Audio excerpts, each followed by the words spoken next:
The lights in the lower levels of Kepler Station flickered and buzzed like dying insects. The air down here was thick and smelled of engine oil and recycled oxygen. Most people never came to these forgotten places. The station's important business happened up in the bright shopping areas and meeting rooms. Down here, only the maintenance workers and the unwanted spent their time. Cale pressed his back against the cold metal wall and listened carefully. His crystalline skin caught the dim light and threw it back in soft blue patterns.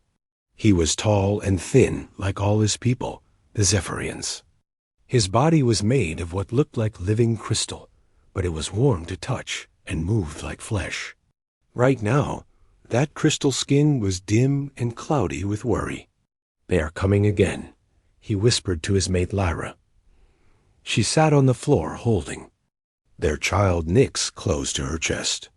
The little one was only 5 years old in human terms, though Zephyrians aged differently. Nyx's crystal skin should have been bright and clear like a perfect gem. Instead, it looked dull and had tiny cracks running through it like a broken window. Lyra's own skin flickered with fear. When Zephyrians felt strong emotions, their crystal bodies would glow or change color. Fear made them dim. Anger made them burn bright red. Love made them shine like stars. Right now, all three of them looked like dying lights. "Where can we go?" Lyra asked in their musical language. Zephyrian voices sounded like wind chimes when they spoke. "Every door is close to us now." Cale had no answer. 3 months ago, they had been like any other family on the station. He worked as a scientist in the research labs. Lyra taught young aliens how to read and write in the school sections. Nyx played with other children in the parks. They had a small but comfortable home in the middle levels where families lived. Then the sickness came to their home world. The crystal rot, the other species called it. It made Zephyrians sick, turning their crystal skin black and brittle until they died. The plague spread fast across their colonies. Millions died. The survivors fled to stations like this one, looking for help and safety. But instead of help, they found fear. The other species were afraid the Zephyrians would spread the sickness. The Galactic Council, the government that ruled over all the species, made new laws. Any Zephyrian who carried the genetic marker for the crystal rot had to be kept away from everyone else. They could not work, could not live in normal housing, could not even buy food in the regular stores. The problem was that almost all Zephyrians carried the marker. It was part of their natural genetics, like having brown eyes or black hair. Most would never get sick, but the council did not care. They said it was too dangerous to take chances. Cale's family had the marker. They were forced to leave their home and move to the lower levels. Their friends stopped talking to them. The other species would cross to the other side of the corridor when they saw Zephyrians coming. Children were taught to be afraid of them. Heavy footsteps echoed through the metal corridors. The station security was doing another sweep, looking for Zephyrians who might be hiding in places they were not supposed to be. Cale grabbed his family and pulled them deeper into the maze of pipes and machinery. "Daddy, I'm scared," Nyx whispered. Her voice was so quiet it was almost lost in the noise of the station's engines. "I know, little star," Cale said, using his pet name for her. "We just have to be very quiet." They hid behind a large water recycling unit. The footsteps came closer. Cale could hear voices talking in the common galactic language. "Check behind those pipes," said one voice. It sounded like an Altarian, one of the proud warrior species with their deep, rumbling voices. "Why do we have to do this?" asked another voice, higher pitched. Probably a Centaurian, the logical ones who liked everything to be ordered and clean. "Council orders," the Altarian replied. "All Zephyrians must be moved to quarantine sector. No exceptions." Cale's heart sank. The quarantine sector was not really a place for people to live. It was old storage areas that had been quickly converted with basic life support. There was no real food, no medical care, no hope. Everyone knew that Zephyrians sent there did not live long. But some of them are just children, the Centaurian said. Doesn't matter. The genetic marker is the genetic marker. We can't risk this plague spreading to our species. The footsteps moved away, but Kale knew they would be back. The security team swept these areas every few hours now. It was getting harder and harder to hide. Kale, Lyra said softly, look at Nyx. He looked down at his daughter and felt his crystal heart break. The cracks in her skin were getting worse. They were darker now and spreading up her arms. She was showing the first signs of the crystal rot. Soon she would be truly sick, and there would be no medicine for her in the quarantine sector. We have to try to get to the medical center, Kale said. Maybe Dr. Vex will help us. Dr. Vex was a vegan trader who ran a small clinic in the commercial district. He had been kind to Zephyrians before the new laws. But Lyra shook her head. I already tried, she said. Yesterday, when you were looking for food, he said he cannot help us anymore.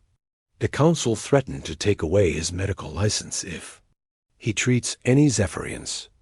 What about the other doctors? All the same, they are too afraid.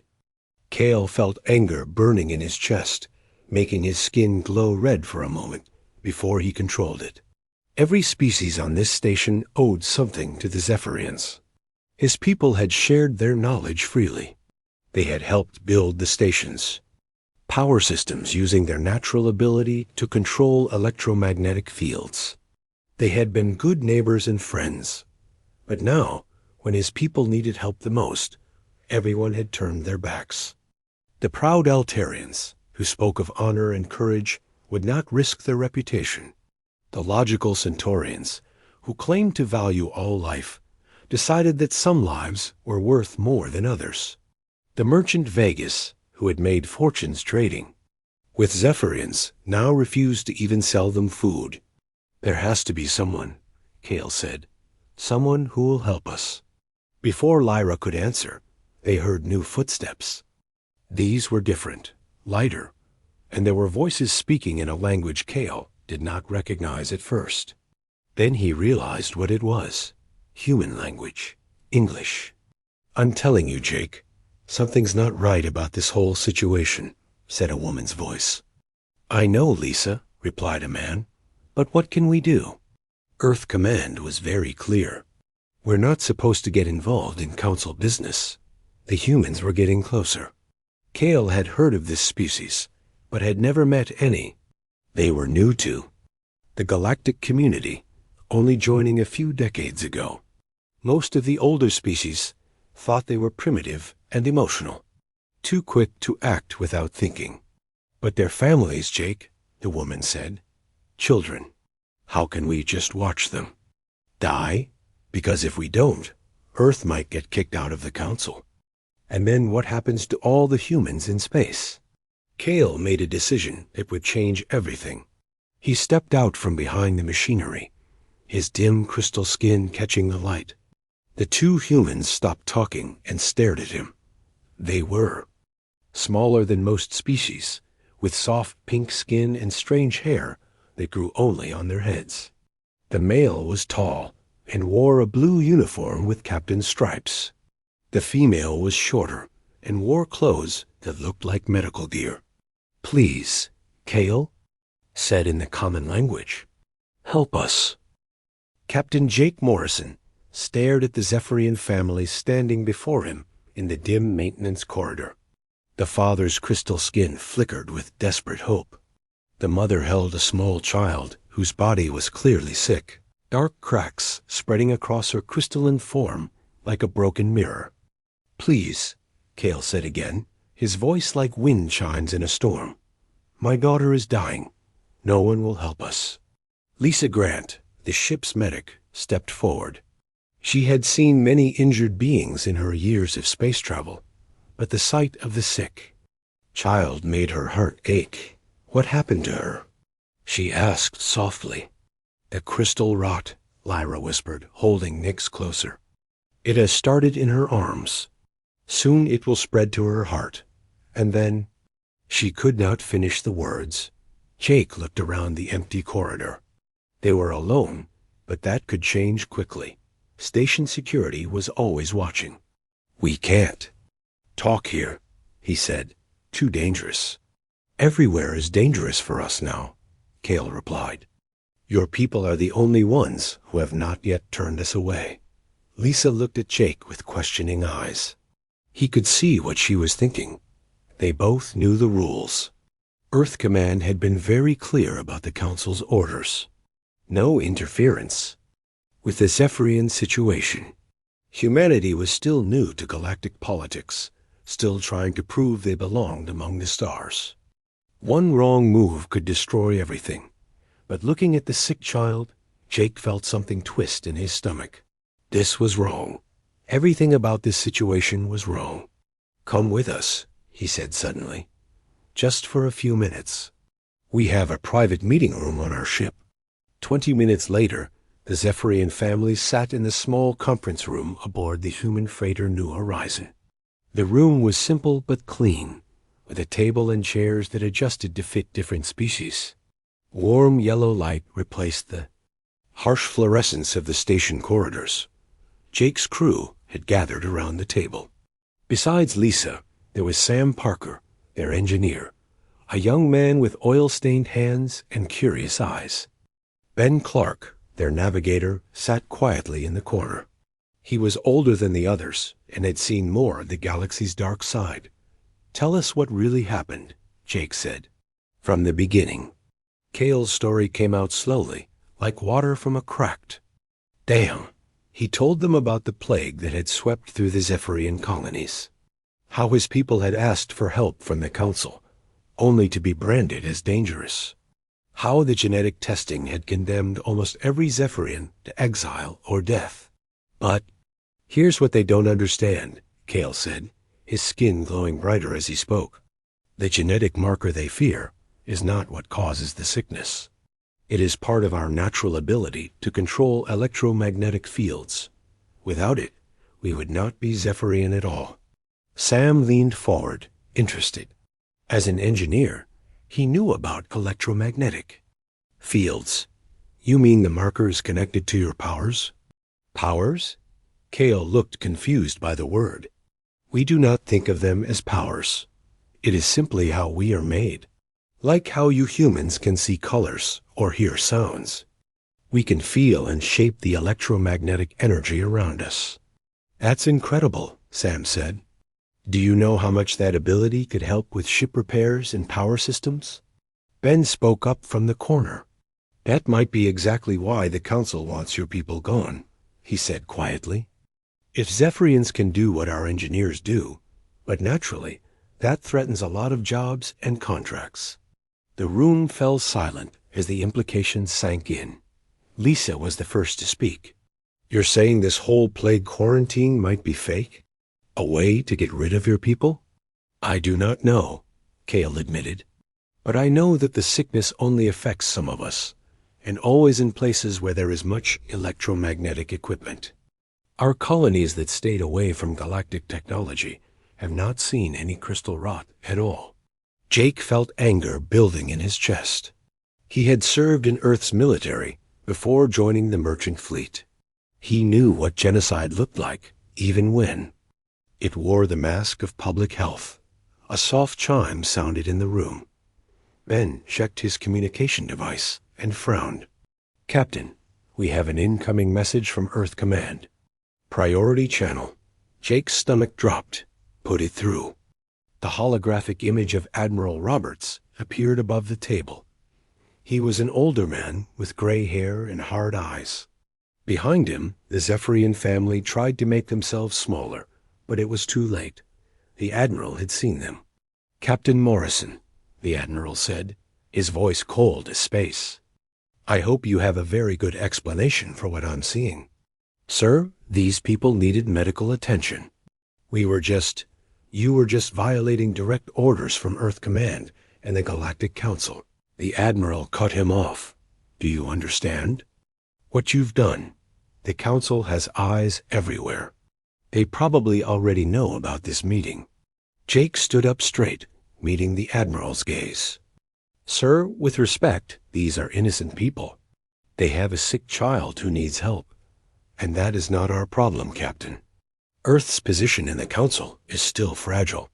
We cannot afford to be seen as troublemakers or rule breakers. You will remove those aliens from your ship immediately and report to Council security. Lisa stood up beside Jake. Admiral, I've taken an oath to help sick people, regardless of their species. This child is dying. Dr. Grant, your oath is to serve humanity first, the Admiral replied. The Council has made it clear that any species helping the Zephyrians will face consequences. That includes trade sanctions, military action, and possible expulsion from the Council. Sam and Ben exchanged glances. They all knew what that would mean. Humanity had worked for decades to earn their place among the stars. Earth's colonies, trade routes, and exploration missions all depended on Council membership. Sir, Jake said carefully, what if the Council is wrong about the Zephyrians? What if this whole quarantine is based on false information? Admiral Roberts' expression hardened. That is not for us to decide, Captain. The Council has scientists and experts far more qualified than anyone on your ship. Our job is to follow orders and protect human interests. The holographic image flickered as the Admiral prepared to disconnect. You have 1 hour to remove the aliens from your ship and report to security. That is a direct order. The image disappeared, leaving the room in heavy silence. Little Nix coughed, a sound like breaking glass. Her crystal skin was growing dimmer. Kale stood up slowly. We understand, he said with dignity. You have your own people to protect. We will not ask you to sacrifice them for us. Wait, Jake said. The word came out before he could stop it. Everyone turned to look at him. He could see the hope in the Zephyrian family's eyes, the worry in his crew's faces, the weight of an impossible choice. He thought about his sister back on Earth, working as a teacher in New York. He thought about the human colonies that depended on Council trade agreements. He thought about the millions of humans who had left Earth to build a new life among the stars. Then he looked at Nix, whose crystal skin was cracking like ice in the sun. He thought about every human child who had ever been sick, ever been afraid, ever needed help from a stranger. Lisa, he said quietly, what's your medical opinion? If we don't help this child, what happens? Lisa didn't hesitate. She dies, probably within days. And if we do help her? I don't know if I can cure the crystal rot, but I might be able to slow it down. Buy her time to find a real treatment. Jake closed his eyes and made the decision that would change everything. When he opened them again, his crew could see the determination there. Sam, prepare the ship for immediate departure. Ben, plot a course to the outer rim. Keep us away from major shipping lanes. Captain, Ben said quietly, are you sure? Once we do this, there's no going back. Jake looked at each member of his crew, then at the Zephyrian family. I joined the space service to explore the galaxy and help people, he said. I've never abandoned a family in need, and I'm not going to start now. He turned to Kale and Lyra. We can't promise to cure your daughter, but we can promise not to let her die alone. Welcome aboard the New Horizon. Outside the ship, alarms began to sound across Kepler Station. Council security forces were mobilizing. The hunt was about to begin. The New Horizon shook as it pulled away from Kepler Station's docking clamps. Jake Morrison stood on the bridge, watching the massive station grow smaller on the view screen. Behind them, he could see the lights of security ships beginning to move. How long before they catch up? He asked Ben, who was working frantically at the navigation controls. Depends on how fast they want to move, Ben replied, sweat beading on his forehead. If they use military ships, maybe 2 hours. If they just send station security, we might have half a day. In the ship's small medical bay, Lisa was examining Nix while her parents watched anxiously. The little girl lay on the medical bed, her crystal skin dim and cracked. The dark lines of the crystal rot had spread from her arms to her chest. "What do you see?" Cale asked, trying to keep the fear out of his voice. Lisa ran her medical scanner over Nix's body, frowning at the readings. "This is strange," she said. "The scanner shows cellular damage, but not like any disease I've ever seen. It's more like radiation poisoning, but targeted only at your crystal matrix." "Radiation?" Lyra moved closer to the bed. "But we have not been exposed to dangerous radiation." "That's what's odd," Lisa said. She turned to Cale. "You said crystal rot only appears in colonies with galactic technology?" "Yes. Our people who live in the old ways, without modern machines, they do not get sick." Lisa was quiet for a moment, thinking. "Cale, you mentioned that Cepharians can control electromagnetic fields. What exactly does that mean?" Cale held up his hand. The crystal skin began to glow softly, and suddenly the medical equipment in the room started humming louder. The lights brightened, then dimmed as he moved his fingers. "We can feel the energy. That flows through all machines," he explained. "We can make it stronger or weaker, change its direction. It is how we helped build this station's power systems." "Incredible," Lisa whispered. She looked at her scanner readings again, and suddenly everything clicked into place. "Cale, I think I know what's causing the crystal rot." Meanwhile, Sam was in the engine room with Lyra, who had offered to help while Lisa examined Nix. Sam was amazed by what he was seeing. Lyra simply touched the ship's power conduits, and the engines began running more efficiently than they ever had. "How are you?" "Doing that?" Sam asked, watching the power output readings climb. "I am simply smoothing the flow of energy," Lyra said. "Your engines fight against themselves. There is much waste, much resistance. I can remove the resistance." "This is amazing," Sam said. "With your abilities, we could double our speed, triple our power output. You could revolutionize space travel." Lyra's crystal skin flickered with sadness. "That is what my people have always done. We help, we share our gifts, but now those same gifts are seen as dangerous."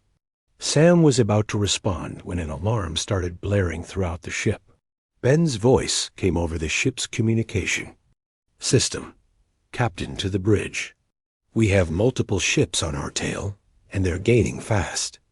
Jake arrived on the bridge to find Ben staring at the scanner displays. "What do we have?" "3 Council security ships, 2 Altarian cruisers, and what looks like a Centaurian logic ship," Ben reported. "They're broadcasting surrender demands on all frequencies." "What's our lead?" "Maybe 30 minutes if we push the engines hard," Jake thought quickly. 30 minutes wasn't enough time to reach any safe harbor. They needed an advantage, something the Council ships didn't expect. "Ben, set course for the asteroid Field of Sorrows," Jake ordered. Ben looked up in surprise. "Captain, that's suicide. No ship has ever made it through that field intact." "No normal ship," Jake agreed. "But we're not normal anymore. Get Lyra." "Up here." 5 minutes later, Lyra stood on the bridge looking at the navigation charts. The asteroid Field of Sorrows was a massive debris field left over from an ancient war.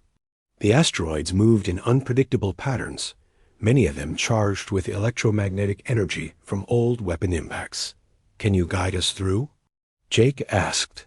Lyra studied the field readings, her crystal skin glowing as she felt the electromagnetic currents flowing through the asteroids. "It is dangerous," she said. "But yes, I can feel the safe paths through the energy flows." "And our pursuers?" "Their ships will not be able to follow the same path. The electromagnetic interference will confuse their instruments. Jake nodded. Do it. The New Horizon dove into the asteroid field just as the council ships came within. Weapons range. The pursuing vessels held back at the edge of the field, unwilling to follow into the dangerous maze of rock and energy. On the bridge, Lyra stood with her hands on the ship's navigation console. Her eyes were closed, and her crystal skin pulsed with light as she felt the electromagnetic currents flowing around them. She whispered directions to Ben, who followed her guidance exactly. Left 2 degrees, she said softly. Now down, careful of the charged asteroid above us.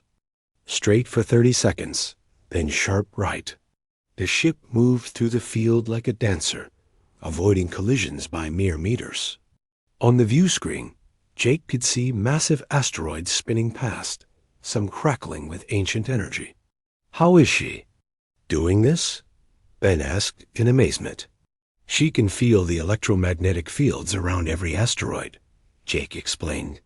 To her, this field isn't chaos. It's like reading a map. Back in the medical bay, Lisa made a breakthrough. She had been studying the readings from Nix's condition, alongside data about galactic technology standards. What she found made her blood run cold. Kale, she called. Come here quickly. Kale hurried over from where he had been watching the asteroid field navigation. What is it? I know what's causing the crystal rot, Lisa said, her voice tight with anger. It's not a natural plague at all. Look at these readings. She showed him the scanner data. The cellular damage pattern matches exactly with exposure to a specific electromagnetic frequency, a frequency that's used in all modern galactic technology. I do not understand, Kale said, though his crystal skin was beginning to glow with a dangerous red light. The Council's technology is literally poisoning your people, Lisa explained. Every time a Zephyrian is exposed to galactic standard electromagnetic frequencies, it damages their crystal matrix. Over time, that damage builds up until it becomes the crystal rot. Kale stared at the data, his skin now burning bright with fury. You are saying they are making us sick? On purpose? I don't know if it's on purpose, Lisa said, but they definitely know about it. The frequency pattern is too specific to be accidental. Someone designed this. But why would they do this to us? Lisa looked at the scanner readings again. Because your people are too powerful, she said quietly. With your natural abilities, you could make most galactic technology obsolete. You could revolutionize space travel, power generation, communications. A lot of people would lose a lot of money and power. The ship suddenly shook as they passed close to a massive charged asteroid. Lyra's voice came from the bridge, calm and controlled as she guided them to safety. They are afraid of you, Lisa continued. So they found a way to make everyone else afraid of you too. Create a plague, blame it on your genetics, and suddenly, the galaxy's greatest electromagnetic engineers become outcasts who everyone wants to avoid. Kale's hands clenched into fists, his crystal skin crackling with energy. My people have done nothing but help. We shared our knowledge freely. We asked for nothing in return. I know, Lisa said, and that's exactly why they had to stop you. Suddenly, Nyx stirred on the medical bed. Her eyes opened, and she looked around weakly. Mama? She whispered. Lyra's voice came over the ship's communication system from the bridge. I am here, little star. Mama is here. But Nyx was looking at Lisa. The human lady, she said in her tiny, chiming voice. You found the truth. Lisa knelt beside the bed. Yes, sweetie. And now we're going to find a way to make you better. But the bad people, Nyx said. They will not stop. From the bridge, Ben's voice came over the speakers. Captain, we're clear of the asteroid field. But we have a problem. There's a whole fleet waiting for us on the other side. Jake's voice followed a moment later. All hands to stations. We're about to find out just how badly they want us stopped. Lisa looked down at Nyx, whose crystal skin was was beginning to brighten, slightly as they moved away from the electromagnetic interference of the asteroid field. The little girl smiled weakly. "Do not worry," Nick said. "The humans will not abandon us. They are different from the others." Lisa hoped the child was right. But looking at the scanner showing dozens of council ships surrounding them, she wondered if being different would be enough to save them all. The view screen on the New Horizons bridge showed a terrifying sight. Dozens of ships surrounded them in a wide circle. Altarian battle cruisers with their red hulls gleaming like blood. Centauran logic ships, perfectly geometric and cold. Vegan trading vessels that had been converted to carry weapons. Even some species Jake had never seen before had sent ships to join the hunt. "How many?" Jake asked Ben, though he dreaded the answer. 43 ships total," Ben replied, his voice tight. "All of them have weapons pointed at us." The communication system crackled to life. A deep Altarian voice filled the bridge. "Human vessel New Horizon, you are surrounded. Surrender the plague carriers immediately, and you will be allowed to return to your home space." Jake picked up the communication device. "This is Captain Morrison. We have a sick child aboard who needs medical attention. We're not surrendering." "Anyone. Captain Morrison," came another voice, this one the precise tones of a Centaurian. "Logic dictates that you cannot fight 43 ships with one small freighter. Your resistance serves no purpose." "Maybe not," Jake said. "But some things are more important than logic." Lyra stepped forward on the bridge. "Captain, let me speak to them," she said quietly. Jake handed her the communication device. When Lyra spoke, her voice carried the musical quality that all Zephyrians had, but now it was filled with sadness and dignity. "People of the galaxy," she said, "we know what you have been told about us.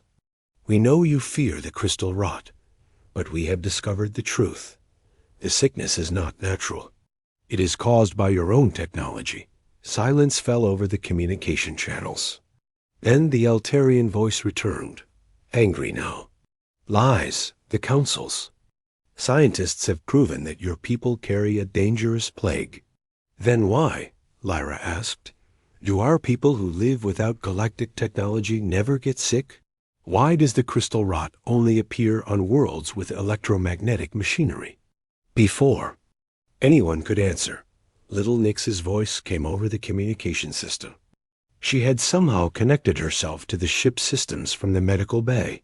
Her child's voice, clear as crystal bells, reached every ship in the fleet. "Please do not hurt my family," she said. "We only wanted to help everyone. My daddy taught me that helping others makes the universe brighter." The silence stretched longer this time. Jake could imagine the crews on those ships, hearing a sick child's voice and wondering if they were doing the right thing. But the moment was shattered when weapons fire erupted from 3 Altarian ships. The New Horizons shields flared as energy blasts struck them. "Shields at 60%, Sam reported from the engine room. "We can't take much more of that." Jake's mind raced. They needed a miracle, but miracles were in short supply. Then he remembered something Lisa had told him about Nix's condition, improving when they were away from electromagnetic interference. "Lyra," he said urgently, "what happens if Nix uses her abilities while she's getting better?" "I do not know," Lyra replied. "She is still very young. Her powers are not fully developed." Another barrage of weapons fire struck the ship. The lights flickered and went out for a moment before emergency power kicked in. "Captain," Ben said, "we need to do something fast. The next hit might take out our engines." In the medical bay, Nix was sitting up on the bed despite Lisa's protests. The little girl's crystal skin was brighter than it had been in months, glowing with a soft blue light that pulsed like a heartbeat. "Nix, you need to rest," Lisa said gently. "The bad people are hurting my friends," Nix replied. Her voice was stronger now, more musical. "I can feel their ship's energy. It is angry and mean. Sweetheart, you're too young to. But Nyx wasn't listening. She closed her eyes and placed her small hands flat on the medical bed.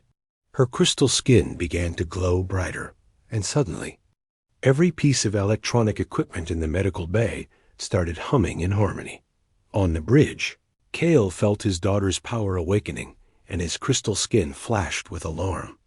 She is trying to use her abilities, he said. But she is too small, too sick. It could kill her. The ship shook again as more weapons struck them. This time, sparks flew from the control panels. Shields at 30%, Sam called out. Jake made a desperate decision. All stop. Cut all power except life support. Captain? Ben looked at him in confusion. Do it. Cut everything. The new horizon went dark, except for the dim emergency lights.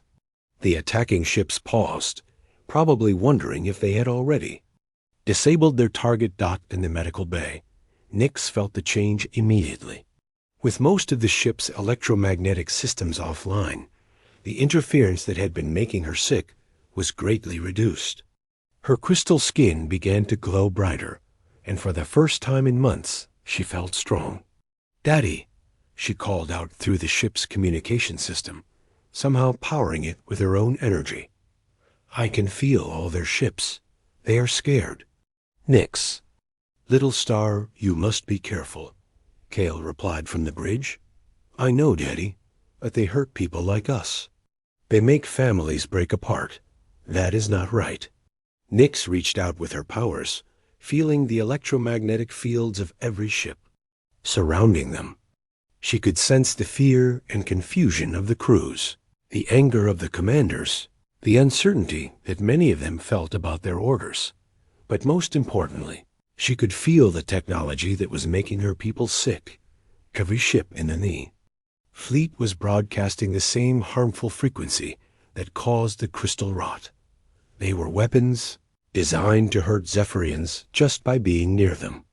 I can stop the bad energy, Nyx said, her voice now carrying across the communication channels of every ship in the fleet. I can make it so it does not hurt us anymore. Before anyone could stop her, the little girl released her power. The effect was immediate and stunning. A wave of electromagnetic energy pulsed out from the new horizon, washing over every ship in the fleet. But instead of damaging them, it somehow purified them. The harmful frequencies that had been making Zephyrians sick were neutralized, converted into harmless background energy. On 43 different ships, crews watched in amazement as their instruments showed the change. The electromagnetic signature that the Council had told them was deadly was simply gone, transformed into something benign. But Nyx's power did more than that.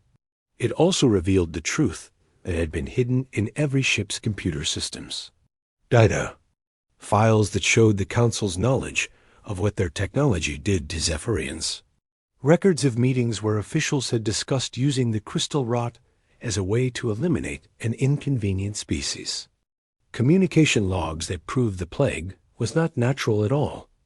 On the Altarian flagship, Commander Thax stared at his computer screen in horror as classified council documents appeared before his eyes. Documents that showed his government's participation in genocide. On the Centaurian logic ship, Captain Zinn's logical mind processed the evidence and reached an inescapable conclusion. The Council had lied. They had all been made participants in the murder of innocent people. One by one, the ships in the fleet began powering down their weapons. Confusion spread through the communication channels as captains called their home governments, demanding explanations for the evidence now displayed on their screens.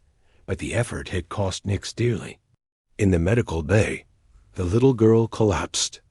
Back onto the bed, her crystal skin dim once again. Lisa rushed to check her vital signs. She's alive, Lisa announced with relief. But she's exhausted. Using that much power almost killed her. On the bridge, Jake watched as the threat around them dissolved into chaos. Ships were breaking formation. some heading home in disgust, others demanding answers from the council. The Altarian commander's voice came over the communication system, but now it sounded ashamed and uncertain. Human vessel. Captain Morrison. We have seen the evidence your child revealed. Is it true? Have we been deceived? Jake thought about his answer carefully. Commander, we've all been lied to. The question now is what we do about it. Before the Altarian could respond, Ben's sensors detected something new. Captain, we have more ships approaching. But these are different. The signatures match Zephyrian vessels. On the view screen, a small fleet of crystal ships appeared.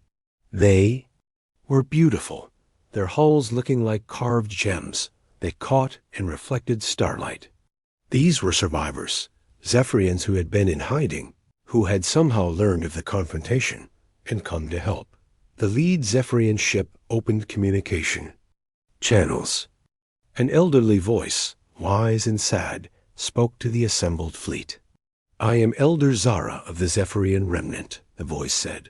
We have been watching from the shadows, gathering evidence, waiting for someone to stand up for truth.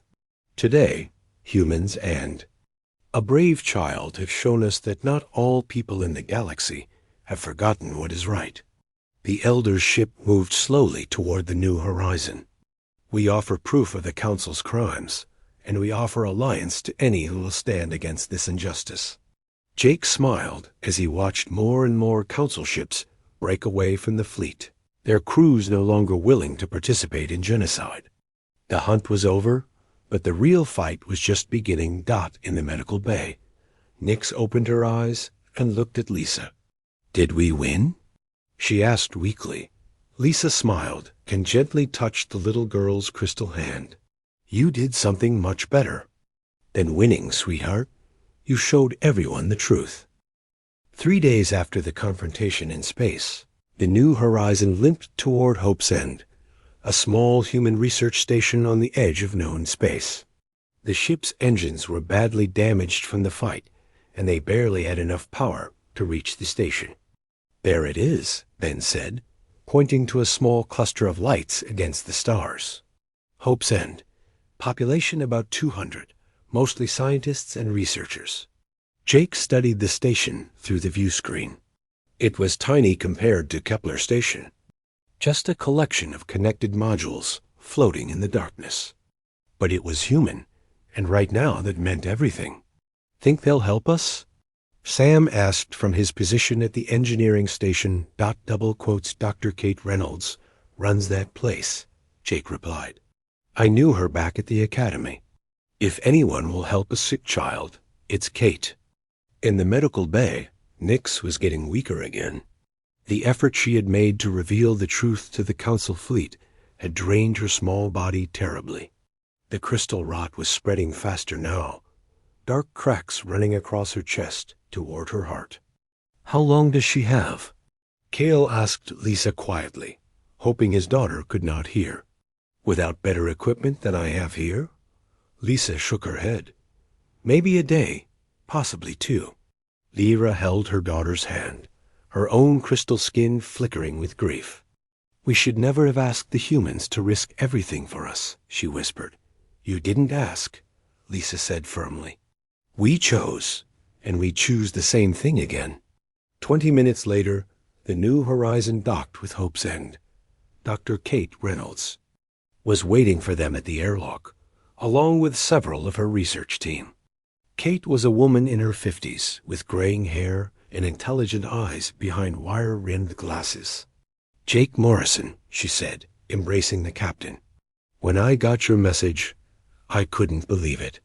You're either the bravest person in the galaxy or the most foolish. Probably both, Jake admitted. Kate, we have a dying child aboard. Can you help? That's what we're here for, Kate said. Bring her to our main lab. We have equipment here that most stations don't. As they carried Nyx through the station corridors, Jake was impressed by what he saw. Hope's End might be small, but it was packed with advanced research equipment. Scientists from several different species worked side by side, studying everything from stellar phenomena to biological samples. We're an independent research station, Kate explained as they walked. We don't answer to anyone, government or council. That gives us freedom to study things others won't touch. They placed Nix on a medical bed in the main laboratory. The equipment here was far more advanced than anything on the New Horizon. Kate and her team began running scans immediately. Fascinating, said Dr. Alan Stone, Kate's deputy director. He was studying the readings with intense interest. The cellular damage pattern is unlike anything I've seen in natural diseases. Cale stepped forward. That is because it is not natural, he said. We have discovered that the crystal rot is caused by galactic technology. Kate looked up from her scanner. Can you prove that? The human Dr. Lisa found the evidence, Lyra said. The electromagnetic frequency used in console technology damages our crystal matrix over time. And my daughter proved it when she neutralized the harmful frequencies in an entire fleet. Cale added with pride and sorrow. Kate studied the medical data with growing excitement. This is incredible. If you're right, and we're not dealing with a genetic disease at all. We're dealing with electromagnetic poisoning. Can you cure it? Jake asked. I don't know yet, Kate admitted, but I have an idea. Alan, bring up the Neural Interface Project. Alan nodded and activated a holographic display. It showed a complex device that looked like a helmet made of crystalline circuits. We've been working on bioneural interfaces, Kate explained. Ways to connect biological nervous systems with electronic equipment. The goal was to help paralyzed humans control machines with their thoughts. How does that help Nix? Lisa asked. Zephyrians naturally control electromagnetic fields with their minds, Kate said. If we can create an interface that amplifies and focuses that ability, we might be able to reverse the damage to her crystal matrix. Cale's skin glowed with hope. You think she could heal herself? More than that, Kate said. If this works, she might be able to heal other Zephyrians too. We could create a cure for every case of crystal rot in the galaxy. They worked through the night, Kate and her team modifying the bioneural interface, while Lisa and Cale provided data about Zephyrian biology. Nix slept fitfully on the medical bed, her crystal skin growing dimmer with each hour. By morning, they had a prototype ready. The device looked like a crown made of crystal and metal, designed to rest on Nix's head and connect directly with her nervous system. It's risky, Kate warned. We're essentially asking her to channel more electromagnetic energy than any Zephyrian her age has ever attempted, if something goes wrong. She dies anyway if we do nothing, Cale said simply. They were preparing to test the device when alarm sirens began wailing throughout the station. Alan rushed to the communication console. Multiple ships approaching, he announced. They're broadcasting Council authority codes. Jake felt his heart sink. Somehow, the Council had tracked them down. How many ships? 20, maybe 25, Alan replied. Mixed fleet. Looks like they're serious this time. Kate stood up straight, her jaw set with determination. This is my station, she said. Council or no council, they have no authority here. Kate, you can't fight the Council, Jake protested. They'll destroy the station. Then we'd better work fast, Kate replied. She turned to Nix, who was now awake and listening to everything with wide, frightened eyes. Sweetie, Kate said gently, we have a machine that might make you better. But it's dangerous, and we need to try it right now. Nix looked at her parents, then at the humans who had risked everything to save her. Will it help other children like me? We hope so, Kate said. Then I want to try. They placed the bioneural interface on Nix's head as the Council fleet took positions around the station. The device hummed to life, connecting with the little girl's nervous system. Immediately, her crystal skin began to glow brighter than anyone had ever seen it. Energy readings are off the charts, Alan reported. Her electromagnetic output is increasing exponentially. Through the communication system, a harsh voice demanded surrender. Research Station Hope's End, you are harboring criminals and plague carriers. Surrender them immediately or face the consequences. Kate grabbed the communication device. This is Dr. Kate Reynolds, Director of Hope's End. We are an independent research station operating under interstellar law. You have no authority here. Dr. Reynolds, the voice replied. The Galactic Council supersedes all other authority in matters of public safety. You have 1 hour to surrender the criminals. And if we refuse, then we will take them by force. Kate looked around the laboratory at the faces of her staff, at Jake and his crew, at the Zephyrian family they were trying to save. Everyone was looking at her, waiting for her decision. Alan, she said finally, send a message to every human ship and station in the sector. Tell them what's happening here. Tell them that if the Council wants to stop us from saving a child's life, they'll have to fight through every human in space to do it. Kate, Jake said quietly, you're talking about war. No, Kate replied, watching as Nyx's crystal skin pulsed with healing energy. I'm talking about doing what's right, no matter what it costs. On the medical bed, Nyx opened her eyes. They glowed with a soft blue light that filled the entire room. I can feel them, she whispered. All the ships around us. They're scared too. Scared of what, little star? Her father asked. Scared that people will find out the truth, Nyx replied. Scared that everyone will know what they did to us. The bio-neural interface pulsed brighter, and suddenly every screen in the laboratory lit up with data. Not just medical data, but communication logs, travel records, and financial transactions. The interface was somehow accessing the databases of every ship in the Council fleet. What is she doing? Alan asked in amazement. Nyx smiled, her crystal skin now brighter than it had been since before she got sick. I'm showing everyone the truth, she said. All of it. Across the galaxy, on every communication network and data system, the evidence of the Council's crimes began to appear. Not just the electromagnetic weapon disguised as a plague, but everything. The planned genocide, the cover-up, the lies told to member species. All of it broadcast simultaneously to every inhabited world and known space dot in the laboratory. Kate watched the readings and smiled. I think, she said, the Council is about to have bigger problems in one little research station. Outside, the first human reinforcement ships were already appearing on the sensors, responding to Kate's call for help. The real battle was about to begin, but for the first time, they had a chance to win. The truth spread across the galaxy like wildfire.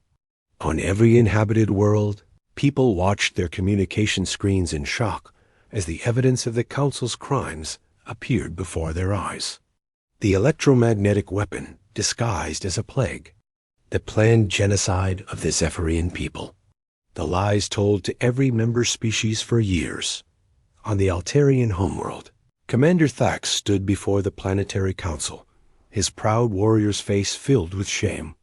We have been made tools of murder, he said, his deep voice echoing in the Great Hall. We who speak of honor have participated in the slaughter of innocents.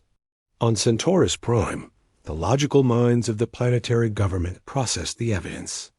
With cold precision, the data is irrefutable, announced Prime Logic Minister Vex.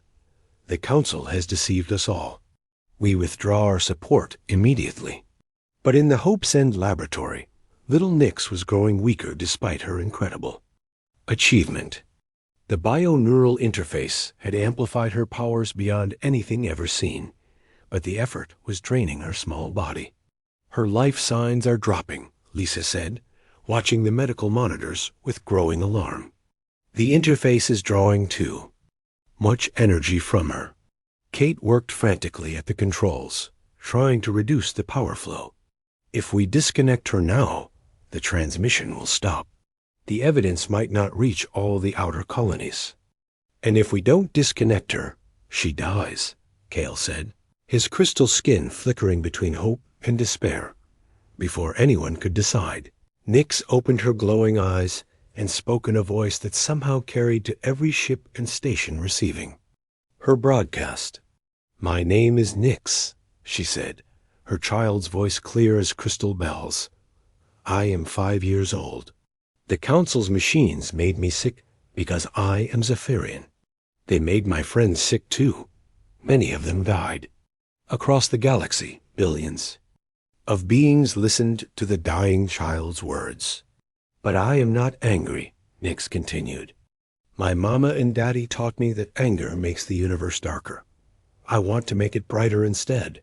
Her crystal skin pulsed with warm light, and suddenly something impossible happened. Through the bioneural interface, her healing energy began to flow outward, carried by the same electromagnetic waves that were broadcasting the truth. Every Zephyrian in the galaxy who was suffering from crystal rot felt the healing touch of the little girl's power. On distant worlds, in hidden refugee camps, in quarantine centers, Zephyrians who had been dying suddenly found their crystal skin clearing. The dark cracks of the crystal rot faded away like shadows before the dawn. Children who had been bedridden for months stood up and walked. Adults who had lost hope felt their natural abilities returning. "She's healing them," Dr. Stone whispered in amazement. "She's healing every Zephyrian in the galaxy." But the effort was costing Nyx everything she had. Her life signs continued to drop even as her power grew stronger. Outside the station, the Council fleet prepared to attack. The commanders had received emergency orders from the Council homeworld. The truth could not be allowed to spread any further. The station had to be destroyed, along with everyone on it. "All ships, prepare to fire," came the order from the flagship. Before they could shoot, something extraordinary happened. Ships began appearing from every direction. Human vessels, responding to Kate's call for help. Altarian cruisers, their crews no longer willing to follow Council orders. Centaurian logic ships, their commanders convinced by the evidence. Even some vegan trading vessels, their captains choosing profit in the right cause over blood money. Magnificent of all were the Zephyrian ships. Dozens of crystal vessels emerged from hiding, their hulls blazing with renewed power as their crews felt Nyx's healing energy flow through them. They had been dying in secret for years, but now they were whole again. Elder Zara's voice came over the communication channels, speaking to the Council fleet with ancient authority. "People of the galaxy," she said, "you have seen the truth. You have witnessed genocide disguised as mercy. Will you continue to serve those who made you accomplices to murder?" One by one, ships began leaving the Council fleet. First the Altarians, their warrior hearts unable to stomach the dishonor of their orders. Then the Centaurians, their logical minds rejecting the lies they had been told. Even some of the Council's own ships, crewed by beings who had friends and family on the worlds that were receiving Nyx's broadcast, turned away in disgust. Soon, only a handful of ships remained, the crews either too loyal or too afraid to abandon. Their posts dot in the laboratory. Nyx's condition reached a critical point. Her crystal skin was so bright it was hard to look at, but her vital signs were failing. "We have to disconnect her," Lisa said urgently. "Now, or we'll lose her." "Wait," said a new voice. Lyra stepped forward, her own crystal skin beginning to glow. "I can help her carry the load." Before anyone could stop her, Lyra placed her hands on the bioneural interface. Immediately, her energy began flowing into the device, sharing the Erden with her daughter. Kale joined them a moment later. Then Elder Zara's voice came through the communication system. "All Zephyrians, lend your strength to the child. Help her finish what she started." Around the galaxy, every Zephyrian who had been healed by Nyx's power now gave some of that energy back. Through their natural electromagnetic abilities, they connected across the vast distances of space creating a network of shared strength centered on the little girl in the laboratory. The effect was incredible. Not only did Nyx's condition stabilize, but her healing power grew even stronger. The last traces of crystal rot disappeared from every Zephyrian in the galaxy. The harmful frequencies in galactic technology were neutralized permanently. The electromagnetic weapon that had caused so much suffering was rendered useless forever. On the Council homeworld, emergency sessions were called as member species withdrew their support one by one. The evidence was too clear, the crimes too terrible to ignore. Within hours, a government that had ruled the galaxy for centuries began to collapse. At Hope's End, the remaining Council ships finally gave up and retreated. The fleet that had come to destroy the station dispersed, many of the crews requesting asylum rather than return home to face questions about their role in genocide. Jake stood in the observation deck of the station, watching as Zephyrian ships docked to take aboard refugees who were finally free to come out of hiding. Beside him, Kate smiled at the sight of children playing together in the station's corridors. Human Zephyrian, Altarian, and Centaurian children, all learning that they had more in common than their differences. "You realize what you've done, don't you?" Kate said to Jake. "You didn't just save one family. You changed the course of galactic history." Jake shook his head. "We didn't do it alone. It took everyone working together. Humans, Zephyrians even. Some of the species that were hunting us." In the medical bay, Nyx sat up in bed, her crystal skin healthy and bright. The bioneural interface had been removed, but its effects remained. She would grow up to be one of the most powerful Zephyrians. Ever born, her abilities enhanced by human technology, and guided by the compassion she had learned from both species. "Daddy," she said to Kale, "are we safe now?" Kale picked up his daughter and held her close. "Yes, little star, we are safe. And more than that, we are home." "But this isn't our planet," Nyx said, looking around the human station. "Home isn't a place," Lyra said, joining them. "Home is where people care about you, where you're welcome to be yourself." Lisa entered the medical bay carrying a data pad. "I just received word from Earth," she said to Jake. "Admiral Roberts has been relieved of command. The new Earth government wants to establish permanent diplomatic relations with the Zephyrian people." "And the Council?" Jake asked. "What's left of it is facing war crimes tribunals. Most of the member species are forming a new government based on truth and cooperation instead of fear and control." 6 months later, Jake stood on the bridge of the New Horizon as it approached Earth. But this time, his ship was part of a much larger fleet.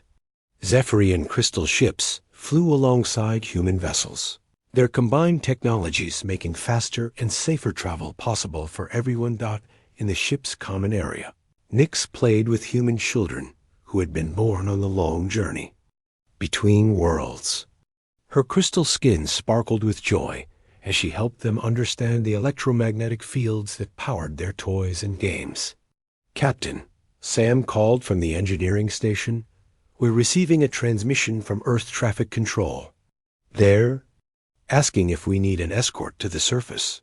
Jake smiled. "Tell them thank you, but we're not alone anymore."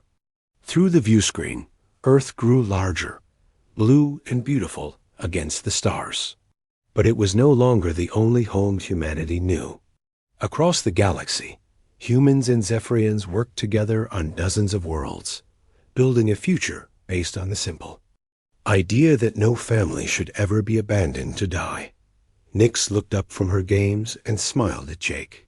"Thank you," she said in her musical voice, "for not leaving us behind." "Thank you," Jake replied, "for showing us what courage really looks like." As the ships entered Earth's atmosphere, Jake reflected on the journey that had started with a simple choice in a forgotten corridor of Kepler Station. Every species in the galaxy had found reasons to abandon the Zephyrian family. Political pressure, economic concerns, fear of the unknown.